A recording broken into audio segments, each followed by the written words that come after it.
Were you aware of the Cuba Spy Center when you were the director of national intelligence for Donald Trump?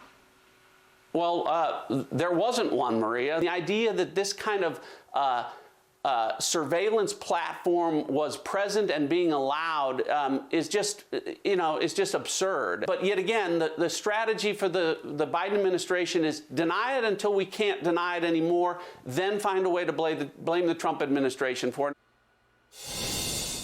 And that was the former director of national intelligence, John Ratcliffe, with me yesterday on Sunday Morning Futures over on Fox News on the White House's claim of a Chinese spy base set up in Cuba operating since 2019 under Trump. Ratcliffe telling me there was no spy base there when he served in the Trump administration that was allowed to be there. Joining me right now is the former Secretary of State and Fox News contributor, Mike Pompeo. Mr. Secretary, it's always a pleasure to see you. Welcome back. Good to be with you again, Maria. Good morning. So what can you tell us about this spy setup in Cuba surveilling American citizens that the White House first lied about, said they had no idea about it, but then quietly admitted that, yes, it has been set up since 2019, apparently? Boy, that story from the White House reminds me of the same storyline from the balloon. You remember first there was no balloon, then it was a weather balloon, and then it was there was a balloon during the Trump administration. So that the narrative continues to be the same. That's unfortunate. They should be more candid and, frankly, more assertive with respect to the Chinese Communist Party. But, Maria, to your larger point, which is this, I've seen the reporting on the spy base in Cuba. We know what happened with the spy balloon. We know that they're operating police stations inside of our country. We're aware they're trying to lay telecommunications cables across the ocean floors. The evidence of what I said in early 20, which is the Chinese Communist Party has an objective of global domination and to take down the United States, to make us a nation in decline. This is just further evidence of their efforts and the required focus of the United States to make sure we protect the things that are most vital to our country. And a spy base in Cuba is another arrow in the quiver for the Chinese Communist Party to collect intelligence on America and one day to confront us in a way that we may not be prepared for if we don't get it right today. Well, I mean, you were incredibly effective on the Chinese Communist Party. You had a string of indictments. You closed down the Houston embassy because of all of this surveillance. You made sure American citizens understood that Communist China was now, as you put it, inside the gates of America, having infiltrated so many areas of our economy, Hollywood, business, academia, etc. What do you propose we do now? Because we see the aggressiveness from the Communist Party, and we see that their goals is to overtake the United States as the #1 superpower. How should we be responding? So there's two pieces that I think President Biden's not getting right. First is you have to tell the American people, and we did. Wasn't just me. It was Attorney General Barr. It was National Security Advisor O'Brien. You had Director Ratcliffe on. We're all very candid about here's the threat, here's the risk, and then lay down a strategy to respond to it. And that has as its center reciprocity. The Chinese Communist Party is buying land inside the United States. Okay, can we buy land there? No? Fine, you can't buy any of ours. If we can't invest on your stock exchange and in your companies, you can't invest here in ours either. We have to demand that the Chinese Communist Party behave like every other nation is expected to behave, and President Biden has refused to do that. He has given them a free pass. He's made excuses.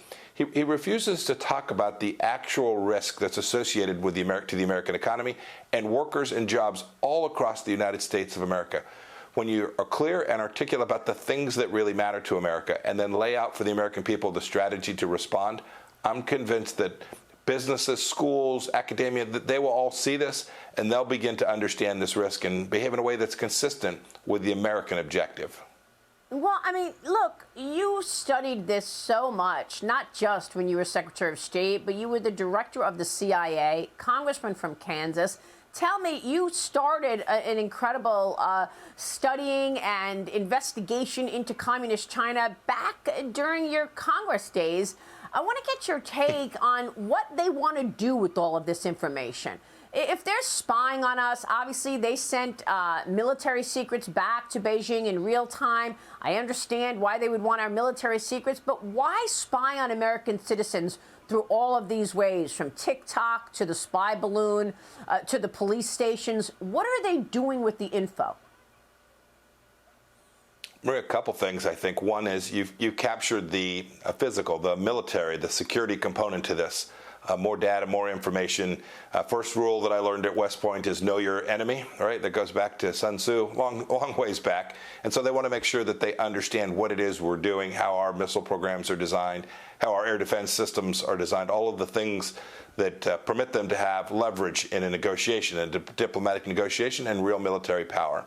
But second, and this harkens back to your previous segment where you were talking with a guest about AI, data collection matters. You know that every one of these AI platforms, every one of these applications depends on massive databases, health databases, personal databases on individuals, behavioral databases like the Chinese Communist Party is collecting with its digital currency.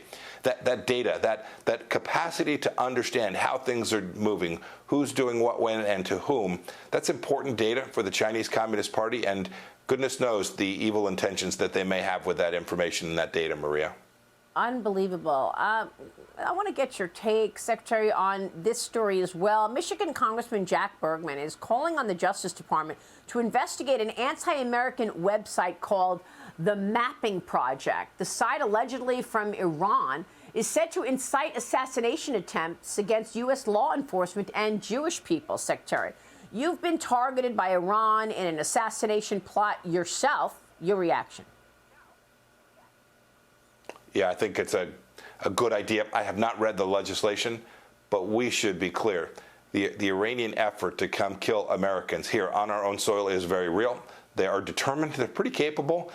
We're doing a good job at protecting American citizens. But remember, they've attacked in Washington, D.C. They attacked the Saudi ambassador in Washington, D.C. a decade and change ago. They came after American in New York just a few months ago. We saw the indictment where the Iranians were pursuing both myself and Ambassador Bolton. An effort to understand the Iranian efforts, to understand what it is they're actually trying to do, and to make sure we're devoting adequate resources to protecting not just former government officials, but every American is absolutely an imperative. And I hope the Biden administration will get their arms around this in a way that is meaningful for every American. Well, it doesn't look like it. John Ratcliffe just told us the administration's about to send $17 billion to Iran so that Iran can buy weapons from North Korea to sell them to Russia. So here we are saying that we're trying to support Ukraine, and yet we're enabling $17 billion to a terrorist nation, Iran. And what are they going to do? Sell weapons to Russia like they've been doing. Maria, it's both illogical and dangerous. Look, the administration's policy in the Middle East has just been backwards since the beginning. They went back to Barack Obama's time period, right? Make friends with the Iranians and confront the Gulf Arab states. Not in America's best interest to do that. We've got it completely backwards, and our friend, our partner, our ally in Israel can see that as well. It puts every American, and certainly Israel and the Gulf states, at an awful lot more risk, too. How disturbing. Real quick, Secretary, outgoing CDC Director Rochelle Walensky is going to testify in front of the House Select Coronavirus Subcommittee tomorrow on the agency's policies and decisions during the pandemic, including school reopening guidance, Secretary. We just heard that Mark Zuckerberg is now complaining about the fact that he was pressured to censor information about COVID vaccines and about the COVID treatments from the administration and the medical community. And he said much of it now we know is true. And they censored it on Facebook. Tragic, cost American lives, didn't give the American people what they deserve. Information that they can evaluate, they can measure, they can make good decisions for their own families. I am sure you will hear from Director Walensky today storylines, excuses, a narrative that says, no, we got it all right. They got it fundamentally wrong. They were in cahoots with the teachers' unions and Randy Weingarten to prohibit people from understanding the basic thing that we knew early on. The kids in schools presented almost no risk to each other, certainly almost de minimis risk with respect to loss of lives, and yet we kept kids out of schools for almost 2 years because the teachers' unions demanded it. It's abhorrent, and we cost a lot of kids at real risk a good piece of their education. Secretary, real quick before you go, do you have anything to say about your former boss, President Trump, being indicted, 37 counts against him? He will be in Miami tomorrow to face a federal judge. Oh, goodness, a lot. Three thoughts. First of all, if you have classified information where you shouldn't have it, turn it in, give it back. That's pretty straightforward, Maria. You know that. You've been living in the national security space for a long time.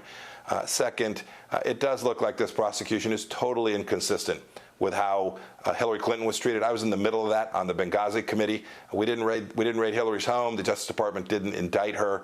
It handled it in a way that is fundamentally different from this, not as political as this particular indictment. So you got to get it right. Every senior leader has to handle classified information correctly.